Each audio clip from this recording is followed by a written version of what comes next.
अस्सलाम वालेकुम बुजुर्गों, दोस्तों और साथी नाज़रीन। इस हफ्ते के फ़िक्र नज़र प्रोग्राम में आपका इस्तकबाल है। सभी लोग जानते हैं कश्मीर हिंदुस्तान का अटूट हिस्सा है और हमको तो स्कूल में ये भी पढ़ाया गया कि कश्मीर हिंदुस्तान का ताज है और हमारे ताज को हम किसी हाल में बचा के रखेंगे, चाहे वो पाकिस्तान से हो या चीन से हो। ये बात तो हर हिंदुस्तानी जानता है, हर मुसलमान जानता है, इसमें कोई दो राय नहीं है। पाकिस्तान यकीनन मज़हब की बुनियाद पर मुल्क बना था और जो आज जिसका माली तौर पे दिवालिया निकल गया है और पाकिस्तान एक फेल्ड स्टेट की तरह मशहूर हो गया है। लेकिन हर वक्त गुज़िश्ता इतने सालों के बाद भी पाकिस्तान हर वक्त हर किस्म का हरबा इस्तेमाल करने की कोशिश करता है ताकि वो कश्मीर को किसी न किसी तरीके से हिंदुस्तान से छीन ले। जी हाँ, इतने हरबे इस्तेमाल किया कि ख़ुद ने आपको बर्बाद कर लिया। आहत तो ये है कि पाकिस्तान जिंदाबाद कहने वाले आज पाकिस्तान से जिंदा भाग कहकर भाग जा रहे हैं। इस एतबार से पाकिस्तान बहरहाल हर एतबार से आप देख लीजिए, चाहे वो माशी एतबार से देख लीजिए या किसी और एतबार से देख लीजिए, ये पाकिस्तान आज ख़त्म बिल्कुल बर्बादी के दहाने पे आ गया है। खैर, पाकिस्तान से हमें क्या है, हमें से कोई पाकिस्तान से दिलचस्पी नहीं है। जिसे जाना था वो लोग हिंदुस्तान को छोड़े और पाकिस्तान चले गए और जो लोग हिंदुस्तान में रह गए वो हिंदुस्तान को अपना वतन अजीज़ बनाकर आज भी हिंदुस्तान में रहकर पाकिस्तान को गाली देते हैं। खैर, बात पाकिस्तान की नहीं है, इस हफ्ते बात है कश्मीर की। कश्मीर की बात करना है और इस हफ्ते इसलिए भी करना है क्योंकि इस हफ्ते कश्मीर फाइल्स के नाम से एक पिक्चर रिलीज़ हुई जिसकी सरपरस्ती वज़ीर आज़म, हिंदुस्तान के वज़ीर आज़म नरेंद्र मोदी भी किए हैं।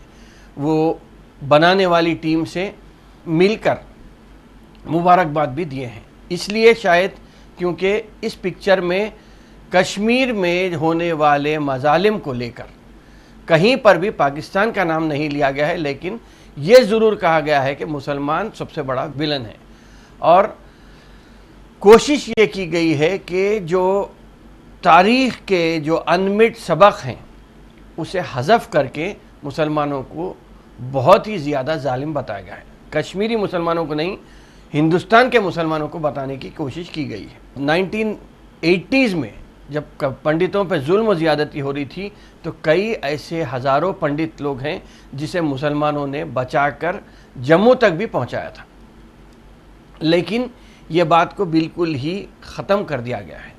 पिक्चर में बताने की तो कोई कोशिश ही नहीं की गई है, बस ये बताया गया है कि किस तरह मुसलमानों ने कश्मीरी पंडितों पर जुल्म किया है। अनुपम खेर ख़ुद भी एक कश्मीरी पंडित है, मगर उनकी पूरी ज़िंदगी हिमाचल, दिल्ली, बम्बई में गुजरी है, लेकिन वो भी अपने आप को कहीं से एक कोशिश किए हैं कि अपने आप को कश्मीरी पंडित बनाकर यहाँ पे इस फिल्म में अहम किरदार निभाने की कोशिश किए हैं। अनुपम खेर सेंसर बोर्ड में भी हैं, तो इसीलिए हो सकता है कि वो सेंसर बोर्ड से भी पास हो गई है। अगरचे कि कहा जा रहा है ये है कि पिक्चर में 3.5 मिनट के 2 ऐसे सीन्स हैं जो अगर अनुपम खेर नहीं होते या मोदी साहब की सरपरस्ती नहीं होती या हिंदुत्व की सरपरस्ती नहीं होती तो ये कभी भी पिक्चर पास नहीं हो सकती थी। काफ़ी हद तक ये पिक्चर को काट कर रिलीज़ किया जाता था, लेकिन सेंसर बोर्ड ने भी ये चीज़ कर दी है। दूसरी चीज़ ये है कि विवेक अग्निहोत्री जो ये कहा करते थे कि मैं सेक्स और वायलेंस को लेकर पिक्चर बनाता हूँ ताकि पिक्चर ज़्यादा बिके, और उनके जो बनाए हुए पिक्चर थे, चाहे वो चॉकलेट हो या दूसरी जो खेल के ऊपर जो पिक्चर आई थी, दोनों फेल हो गए थे। लेकिन उनके पिक्चर में एक बात ज़रूर रहती है कि मुसलमान को विलन बनाकर या मुसलमान को सबसे ज़्यादा नफ़रत करने वाला कैरेक्टर बना के पेश करना। इस मर्तबा भी उन्होंने यही काम किया है और अपने आप को विवेक अग्निहोत्री को एक कोहिनूर की तरह पेश करके दे दिए हैं कि 100 करोड़ की पिक्चर होने वाली है ये। तो इस मर्तबा भी ये कोशिश हुई है कि मुसलमानों को, अगरचे कि ये कहा जा रहा है कि ये पिक्चर कुछ पहले आना चाहिए था, जनवरी में आना चाहिए था ताकि यूपी में ये इसका भरपूर फ़ायदा हो। खैर, यूपी के इलेक्शन आ गए हैं, यूपी में बीजेपी फिर आ गई है, लेकिन अब ये पिक्चर ऐसा रिलीज़ हुई है और हद तो ये है कि बीजेपी के जो छोटे लीडर्स हैं वो बस्ती बस्ती महल्ले में टिकट्स बांटकर लोगों को ये कह रहे हैं कि आप जाके पिक्चर दो। आरएसएस के कुछ लोग थिएटर में भी जाकर ये कह रहे हैं, पिक्चर ख़त्म होने के बाद एक आदमी उठता है और तकरीर करके ये कहता है कि अगर केसीआर और अखिलेश यादव, अरविंद केजरीवाल ऐसे सेक्युलर लीडरों को अगर हम ख़त्म नहीं करेंगे तो मुसलमान यहाँ पर भी कश्मीर में जो किए हैं वो अपनी जगह है, लेकिन तेलंगाना हो, आंध्रा हो, महाराष्ट्र हो, किधर भी हो, ये भी दोहराने की कोशिश करेंगे मुसलमान। तो उन मुसलमानों से बचना है तो सिर्फ बीजेपी को ही यहाँ पे आपको लाना पड़ेगा। इस किस्म से ये बात कहा जा रहा है और भक्त हर हिंदुस्तानी को ज़हनी तौर पे मफलूज करने की एक कोशिश कर रहे हैं कि वो किस तरह नफ़रत फैलाकर ये काम करेंगे। अगर तारीख़ के हिसाब से जाएंगे तो 399 पंडितों को मौत के घाट उतार दिया गया था, लेकिन जब से ये मिलिटेंसी शुरू हुई है, मगर मिलिटेंसी शुरू हुई कब से हुई? मिलिटेंसी शुरू पाकिस्तान जब से 1980 से दरअंदाजी शुरू किया, या आतंकवादी बोलिए आप, टेररिज्म बोलिए, दहशत गर्दी बोलिए, इस किस्म के जो हरबे पाकिस्तान इस्तेमाल किया, उसके बाद से ये चीज़ शुरू हुई थी। लेकिन यकीनन आप ये बता रहे हैं कि मुसलमानों ने 399 पंडितों को वहाँ से मार दिया, लाखों पंडित कश्मीर छोड़ के जम्मू की तरफ चले गए थे। ये बात ज़रूर है, सही है, आप ये कह रहे हैं कि मुसलमानों ने पंडितों को मारा। क्या गुजरात के गोधरा फसादात में मुसलमानों का जो क़त्ल आम हुआ था वो भी हिंदू किए थे? उस पर बनी फरजानिया को मोदी साहब बैन कर देते हैं और कश्मीर फाइल्स बनाने वालों को शाबाशी देते हैं। ये कैसा हुआ, क्यों हो रहा है, इसको देखने के लिए ये एक ऐसी साजिश रची जा रही है। अमेरिका जो कह रहा था कि हिंदुस्तान में जेनोसाइड हो सकता है, तो शायद ऐसे ही पिक्चर बनाकर मुसलमानों को टारगेट करना जब मकसद बन जाता है तो फिर जेनोसाइड के लिए ये चीज़ आसान हो जा सकती है। इसको जायज़ बताने के लिए ये एक कोशिश कर रहे हैं। हो सकता है कि ये बात भी करने की कोशिश करें कि स्पॉन्टेनियस रिएक्शन था हिंदुओं का, जिसमें मुसलमानों के फसाद हुआ और मुसलमानों के लाखों मुसलमानों की जान चली गई। तो ये एक ऐसा दिख रहा कि फिल्म के पीछे जो छुपा मकसद है, चाहे वो गोधरा हो, वडोदरा हो, कुछ भी ऐसा हो, बताने की ये कोशिश हो रही कि मुसलमान इस किस्म का जुल्म किए, लोग उसमें गुस्सा थे, फलां साहब सामने आए और उनको उनका कत्ल कर दिया गया है। तो ये बताने की एक कोशिश हो रही है, लगातार कोशिश कर रहे हैं।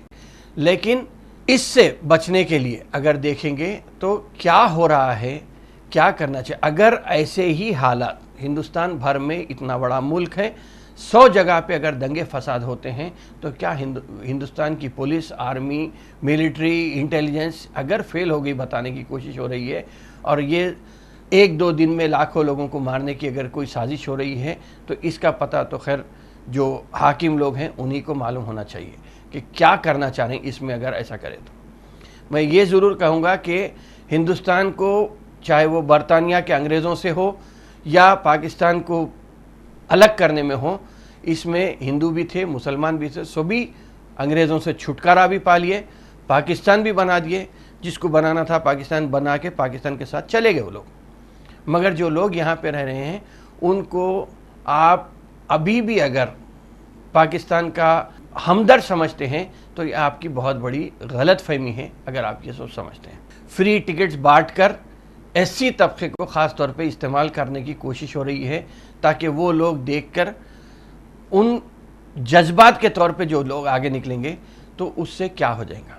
बस एक बात और ऐसी याद आ गई कि 1984 के सिख जो फसादात हुए थे दिल्ली में, उसमें हिंदुओं ने सिखों को मारा था। क्या कभी ये बताया गया कि हिंदुओं ने सिखों को मारा था? ये ज़रूर कहा जाता है कि सिखों के ऊपर जुल्म हुआ था, सिखों को मार दिया गया था 1984 में। 2001 के गोधरा फसाद में क्या ये कहा जाता है कि हिंदुओं ने मुसलमानों को मारा? ये ज़रूर कहा जाता है कि मुसलमानों ने गोधरा की ट्रेन S6 कंपार्टमेंट को जलाया। उसकी भी कोई तस्दीक नहीं हुई है। लेकिन बाद में होने वाले जो फसादात थे उसमें हिंदुओं ने मुसलमानों को, ये बात कभी नहीं आई। मगर ये फिल्म में ज़रूर ये कहने की कोशिश की गई है कि मुसलमानों ने कश्मीरी पंडितों को मारा, मुसलमानों ने ये जुल्म किया है। तो हर एतबार से चारों तरफ से मुसलमानों को एक टारगेट बना के पेश करें, ताकि लोग ज़हनी तौर पे इतने मफलूज हो जाएं कि उनको हर मुसलमान वही कश्मीरी दहशतगर्द के वैसा नज़र आएगा जो उसमें वायलेंस के जो सीन्स थे उसमें बताने की कोशिश की गई है। ایک بات تو یہ بات طے ہے کہ ہندوستان میں اگر رہنا ہے تو ہندو مسلم سکھ عیسائی سب کو مل کر ہی رہنا ہے، مگر اگر فساد ہوتا ہے تو آپ فساد کو کس طرح کنٹرول کریں گے؟ فساد میں لاکھوں لوگوں کی اگر جان جاتی ہے تو اس کو کیسے آپ جسٹیفائی کریں گے؟ ایک گودرا کے واقعے کے بعد ہی پورے ہندوستان کے منہ پہ کلنک لگ گئی تھی۔ اب ایک اعتبار سے آپ لوگوں کو تیار کر رہے ہیں کہ آپ فساد کریے، مسلمانوں کو ماریے، یہ بتانے کی کوشش ہو رہی ہے۔ اگر ایسا ہے تو پھر میں یہ کہوں گا کہ حکومت ناکام ہوتی ہے۔ فلم کے اس میں نہیں بات آ رہی، بات یہ ہے کہ اگر فساد برپا ہوتا ہے اور اگر کنٹرول نہیں کرتے ہیں تو حکومت ذمہ دار ہوتی ہے، پولیس فورس ذمہ دار ہوتی ہے۔ ناکام اگر ہوتی ہے تو حکومت ناکام ہوتی ہے، ناکام اگر ہوتی ہے تو پولیس فورس ناکام ہوتی ہے۔ یہ دونوں کو استعفیٰ دینا چاہیے، اور آپ اگر یہ بھڑکانے کی کوشش کریں تو پھر حکومت کی بھاگ دوڑ سنبھالنے کے لیے آپ کی کوئی ذمہ داری نہیں رہے گی کہ آپ وہاں پہ رہ کے یہ حکومت چلائیں گے۔ خدا نہ خواستہ اگر فساد برپا، اگرچہ کہ فساد ہونے کی کوئی گنجائش نہیں رہی ہے ابھی، لیکن مگر یہ ضرور کوشش ہو رہی ہے کہ کہیں نہ کہیں مسلمانوں کو آپ ذمہ دار ٹھہرائیں۔ مسلمان اگر ظلم کرا ہے تو مسلمان کو ظلم کو آپ کنٹرول کرنا تھا، تو آپ پولیس کا کام تھا، حکومت کا کام تھا۔ کانگریس کی ہو یا بی جے پی کی ہو، جو بھی حکومت ہو، حکومت پہ بیٹھنے والے جو بھی حکمراں ہوں وہ بھی ہندو ہی ہوتے ہیں۔ پنجاب میں اگر سکھ ہے تو میں سمجھتا ہوں کہ کشمیر میں مسلمان ہوں گے حکومت میں، لیکن دوسرے پورے ریاستوں میں اگر دیکھیں گے تو ایک دو غلام نبی آزاد یا کوئی اور ایسا نمک کا کنکر مل جائیں گا آپ کو، جو حکومت میں تو شامل ہوتا ہے لیکن حکومت کی جو حکومت چلانے والا جو ہوتا ہے، چیف منسٹر جو ہوتا ہے، گورنر جو ہوتا ہے، وہ عموماً ہندو ہی ہوتا ہے۔ پھر اگر وہ لوگ ناکام ہوتے ہیں اپنے لوگوں کو بچانے میں اور مسلمانوں کو ظلم کرنے دیتے ہیں تو پھر آپ کو اس کرسی پہ بیٹھنے کی کوئی ضرورت ہی نہیں ہے۔ ناکام ہو گئے ہیں، آپ کو وہاں سے ہٹ جانا ہے۔ اگر کل کے دن کوئی فساد ہوتا ہے اور اگر کوئی آدمی بالفرض مسلمان ہی اپنی جان بچا کے جا رہا ہے تو وہاں پہ آج بھی ہندوستان میں یہ حال ہے کہ کوئی ہندو بھی ہے تو انہیں بٹھا لے کے مسلمان کی جان بچاتا ہے، اور مسلمان اگر ہے تو ہندو کی جان بچاتا ہے۔ یہ ہندوستان کا بھائی چارہ ہے جو آج بھی زندہ ہے، لیکن چند مٹھی بھر لوگ یہ کوشش کر رہے ہیں کہ کسی نہ کسی طریقے سے آپ مسلمانوں کو دشمن بنایا جائے۔ اگر کشمیری پنڈتوں کی بات کریں گے تو جواہر لال نہرو بھی کشمیری پنڈت تھے، اندرا گاندھی بھی کشمیری پنڈت تھی، راجیو گاندھی بھی کشمیری پنڈت ہے، راہل گاندھی بھی کشمیری پنڈت ہی ہے۔ لیکن بات یہ ہے کہ کس طرح آپ ملک کو کس سمت میں لے کے جانا چاہ رہے ہیں۔ اتنی بات ضرور ہے کہ ایک آگ کا دریا ہے اس وقت، جو ملک کے حالات ہیں وہ آگ کے دریا کی طرح ہے، لیکن تیر کر تو جانا ہے، اور تیر نہ بی جے پی کو نہیں آ رہا ہے، اس لیے کہ وکاس بھی مر گیا، ترقی بھی نہیں ہو رہی۔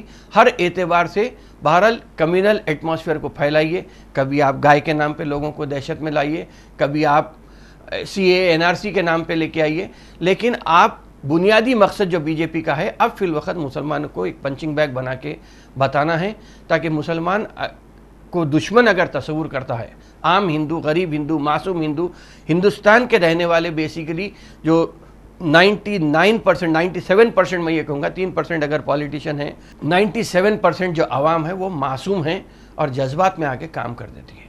ان کو اکسانے کے لیے یہ 3% ہی کافی ہیں جو فی الوقت ملک کے حالات کو، ملک کو توڑنے کی کوشش کر رہے ہیں۔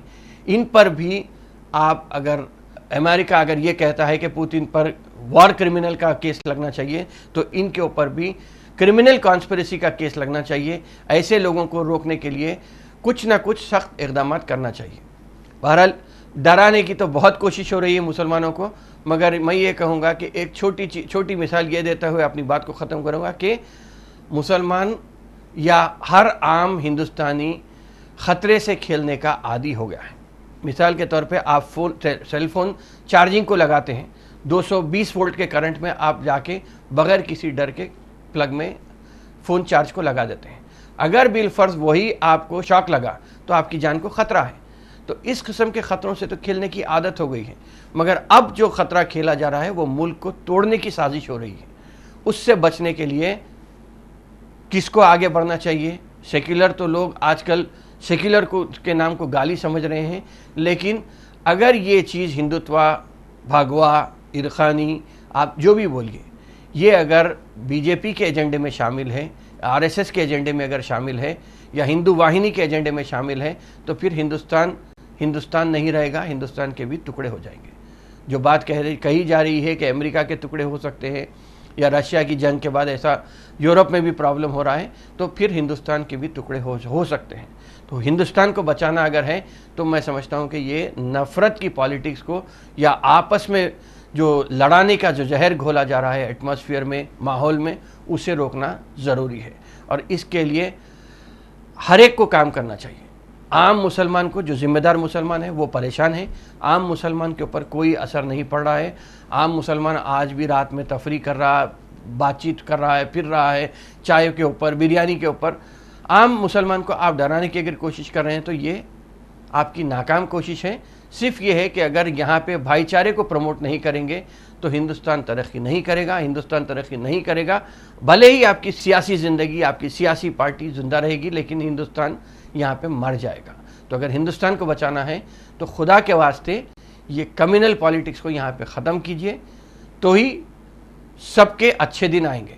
بنسبت کے جو بھکتوں کے اچھے دن کی بات تھی، وہ بھی بیچارے آج کل پریشان ہیں۔ اتنی ہی بات کہوں گا میں، آج آپ کے پروگرام کو یہیں پہ ختم کرتا ہوں۔ انشاءاللہ آئندہ ہفتے پھر ملاقات ہوگی، پھر بات ہوگی۔ شکریہ، خدا حافظ۔